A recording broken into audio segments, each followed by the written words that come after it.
Hi everyone, this is Neel Raithatha, consultant audiologist and director of Clearwax. Sorry I've not uploaded on this channel for a while. I've just been extremely busy with everything at the clinic and the launch of the wax scope and the new instruments, so I do apologise. Someone asked me whether this channel is now going to be obsolete. It's not, please be rest assured. I'm just trying to find time to schedule everything in, but I thought I'll treat you guys to this quite a tough, complex procedure actually. So a patient attended with bilateral, fully occluding earwax. This is their right ear.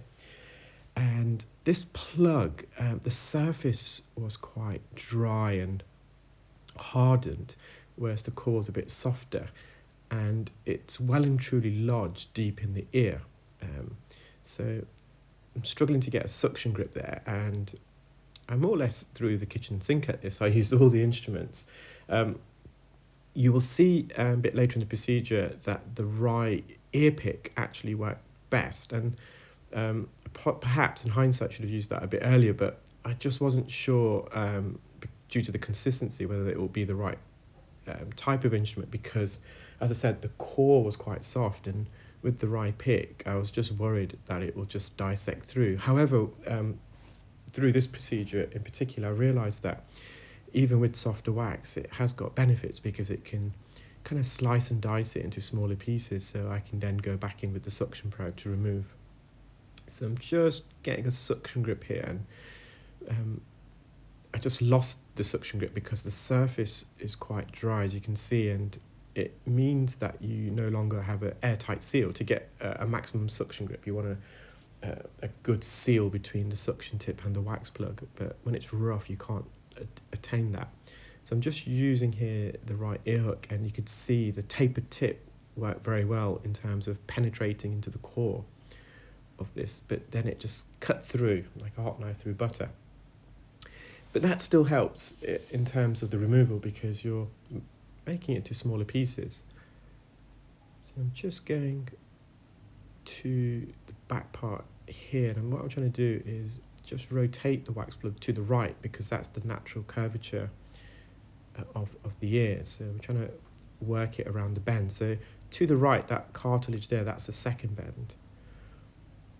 And I was hoping to get the right hook into the gap just at the top, but struggled a bit there. But I managed to get it on the back part of the wax and brought it forwards ever so slightly. Also in this procedure, I'm going to use what we call a vacuum tip. It's a silicone tip, and it's primarily designed to suction foreign bodies, so very spherical objects from the ear where it's difficult to get a suction grip, but also very hardened pieces of wax. Because it's got a silicone tip, it's better at attaining an airtight seal. So you will see that during the procedure. It wasn't really effective in this case. And the vacuum tip is quite large, so it's very difficult to know exactly where I was positioning it in the ear. Because it was lateral, there's no harm of causing any trauma to the eardrum, for example, especially in the presence of the wax plug. And because it is silicone, it's atraumatic, so we're not going to graze the canal wall in any way. So again, I'm just trying to rotate this. So that's the second bend to the right where the cartilage is, and just to the left where you can see the little hairs, that's the first bend.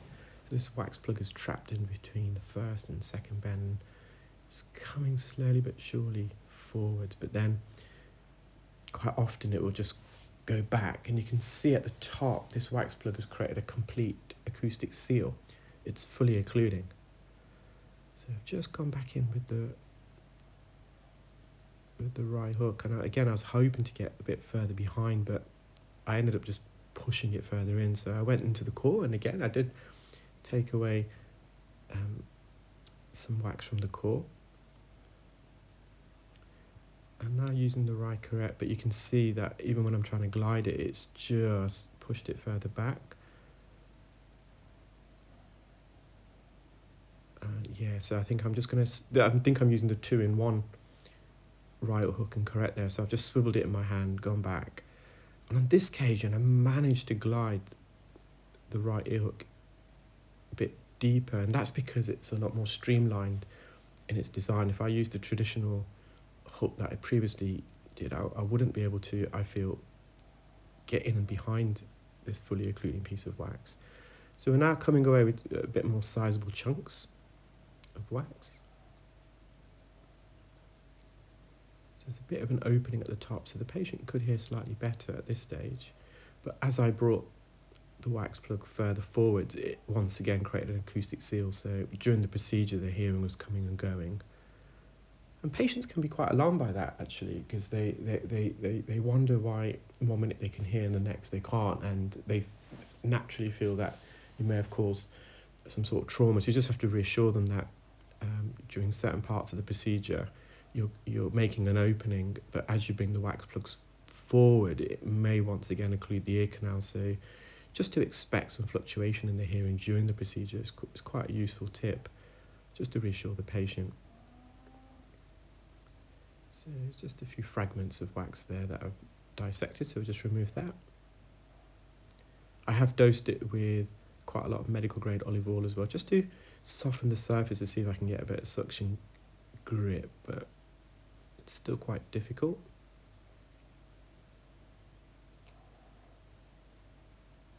And the reason why it's quite difficult to remove this plug of wax is because it's larger than the diameter of what we call the isthmus. So the ear canal's got two isthmuses, and an isthmus is just the medical term.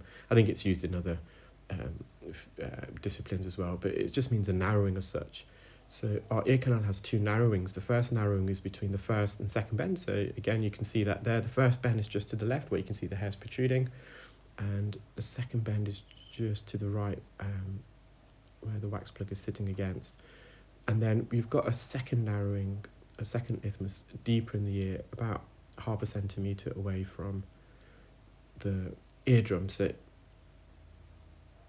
in the gaps between the isthmuses, you have a widening of the ear canal, and that's where the wax plug can form. So if the wax plug fully forms within one of the widenings of the ear, it can make it more difficult, because you're going to have to try and bring that through a smaller aperture in order to remove it. So we are making slow and steady progress. It may not seem like it, but this is the challenges with earwax removal. I mean, admittedly, most of my procedures just take several minutes per ear, and I don't often upload those because I think a lot of viewers will find them boring, but now and again you do come across more of these complex cases, and it just requires a lot of patience, I think, and realisation. When I first started, I'll get easily frustrated and think, oh, why isn't this coming out? But obviously when you've been doing it for many years, you realise that it's not always straightforward, and you have to go through processes, and through each procedure you learn more. So even now I'm kind of learning, and I've learned with this particular procedure that the ear pick, I perhaps should have used it a lot sooner. But you can see I've managed to get quite a large piece of wax out there using the Rai hook. So probably got half this plug out. I was attempting to get it right over, but there's just no opening there. So again, I'm going to the middle where it's a bit softer, and it just cut through it as opposed to bringing it away. So I was a bit more optimistic at this stage. I thought I've reduced the size of the wax plugs, and hopefully now I can bring it through. But I feel that it was lodged also in the second isthmus, which is deeper in the ear, which obviously is not visible at the moment. I'm just kind of tugging with it, trying to wrestle it out. But it's putting up a really good fight, so I've just put a lot more oil in, just to soften it a lot more, provide a bit more lubrication. Again, you may be able to see I'm using this rocking motion. The reason for that is if it is lodged, you want to manoeuvre it out. So by rocking it side to side, up and down, you're trying to break the wax plug free from the confines of the ear canal. It has got this peripheral layer of dead skin as well, which is enveloped, and so there may also be some adhesions deeper in the ear that I can't see. So this skin not only can it envelope the wax plug, but it still may be semi-attached to the ear canal.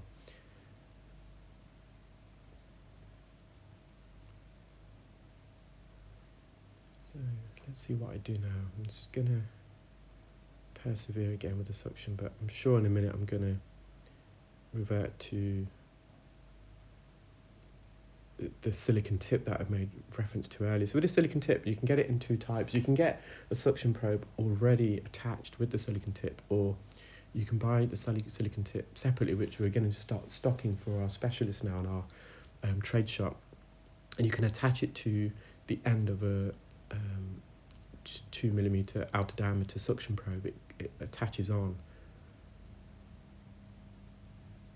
which is probably a bit more useful. It's more flexible because you can always take the vacuum tube off and use the suction probe as standard, and if you wish later or during the procedure, or even alternate during the procedure, you can add the little silicone tip on.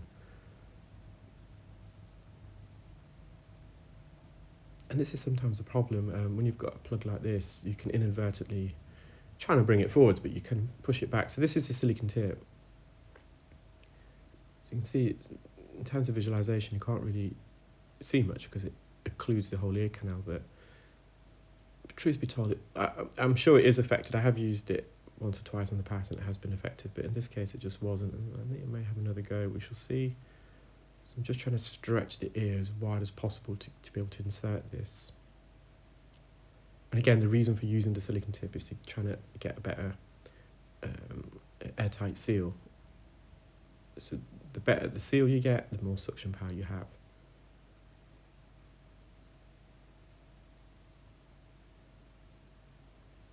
So we're getting there. So this is the first bend to the left.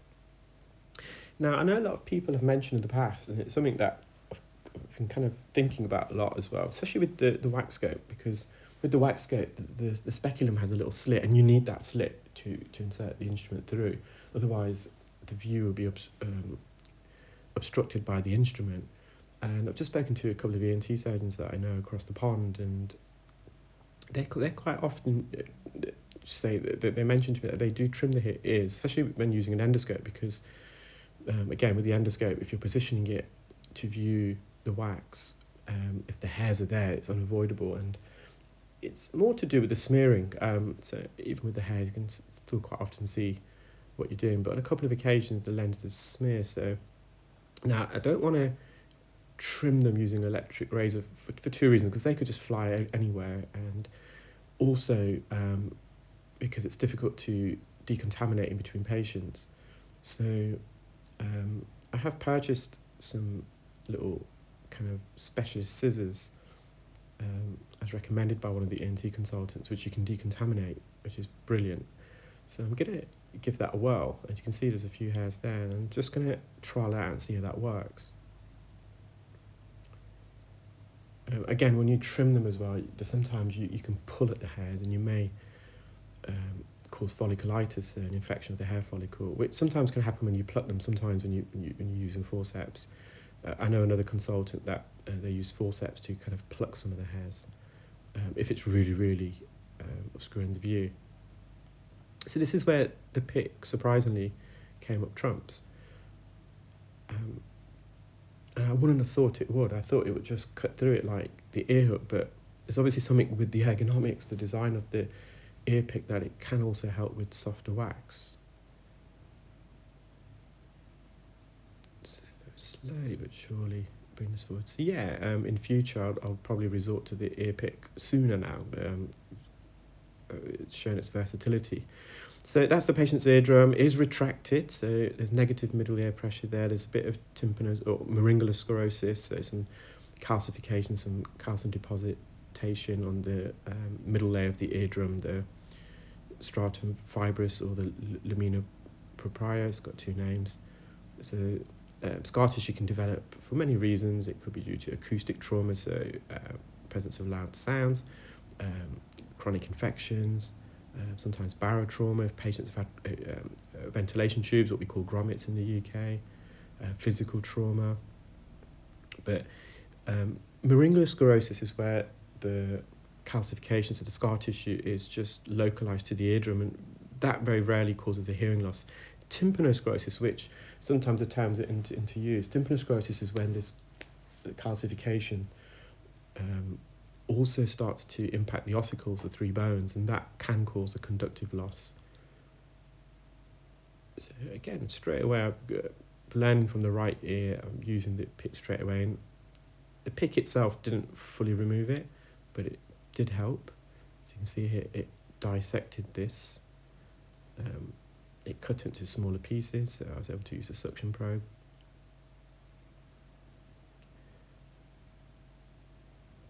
So again, it wasn't as complex as their left ear, but it did put up a bit of a fight.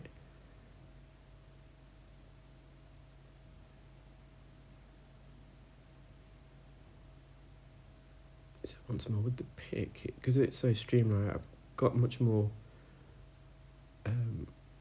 manipulation and removability, and because it is curved at the end, so if that pick was kind of a straight line, then you're going to be well, you're still going to be careful using the pick in its current design, but because it's slightly angled, it's far less likely to come in contact with the canal wall, as long as you got the angulation correct, because it's always bending away from the canal wall. So I've just put some oil. It's just trying to separate it from the back part of the ear canal there. And once again, this plug is larger than the patient's entrance of the ear canal, so I'm just stuck here. So we are, I think we're at the second bend here, so it's quite a deep plug. So at this stage, the patient's hearing felt worse, because you can see it's completely up against the canal wall, and I believe at this point they could hear a bit better now. And I've got really good leverage with this ear pick. I could go quite deep. You can just see how occluding this plug is deeper in the ear. So I think there is some skin adhesions against the eardrum there. And again, that's preventing the wax plug coming out easily. It's playing tug of war. It's attached to the eardrum, and the oil does help with that because it's going to lubricate and soften that skin if it can penetrate deep enough, just to separate it. Now, is it possible if a wax plug is stuck to the eardrum that you can perforate it? Well, in theory, yes, but I think practically no. I think it will come away if you're being sensible and you're working at the wax plug.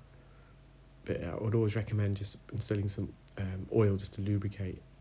So you have to use the oil in this case, you'd have to create an opening so the oil can seep through deep in the ear. But quite often I remove hardened plugs off the eardrum, and there's no, it's very little concern that I'm going to pull away the eardrum with the wax plug. Now, the eardrum is 0.1 millimeters in thickness. It's extremely thin, and I don't want people to think that I'm saying that it's not delicate, because it is. But surprisingly, it's not as fragile as I originally thought it would be. So quite often I'm on the eardrum and the eardrum's flexing during the procedure. Now, again, I don't want specialists to listen to this and think, okay, there's nothing to be concerned by, because of course there is. You can still perforate the eardrum, but it's just a bit, for something so thin, I think that's the point I'm trying to make. For something so thin, it's a lot more robust than one imagines. Like a spider's web, you would never think it's as robust and as structurally sound as it is, just by its appearance. So it's deceptive in its robustness, I would say. So again, the patient's hearing got worse here.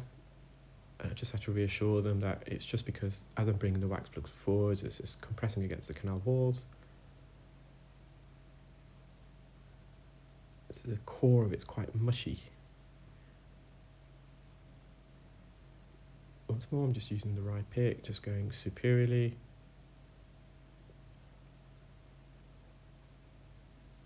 As you can see, it is cutting into it, but at the same time, it is bringing some of it out.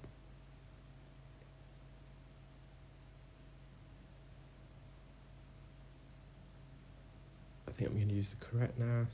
And this is the real beauty of all the instruments. I think we can correct there. You can see how easily it was. I was able to glide in between the canal wall and the wax plug. I think with the older version, it would just be so difficult to squeeze into that gap. So, and because these are filled with carbon fibre, they're just as strong. So they're a lot more narrow and tapered. They're extremely durable and they've got a lot of strength. So that's the eardrum. So it is also slightly retracted, but no scar tissue here. Well, I hope you enjoyed that video, guys. Take care, keep well, and speak soon. Bye.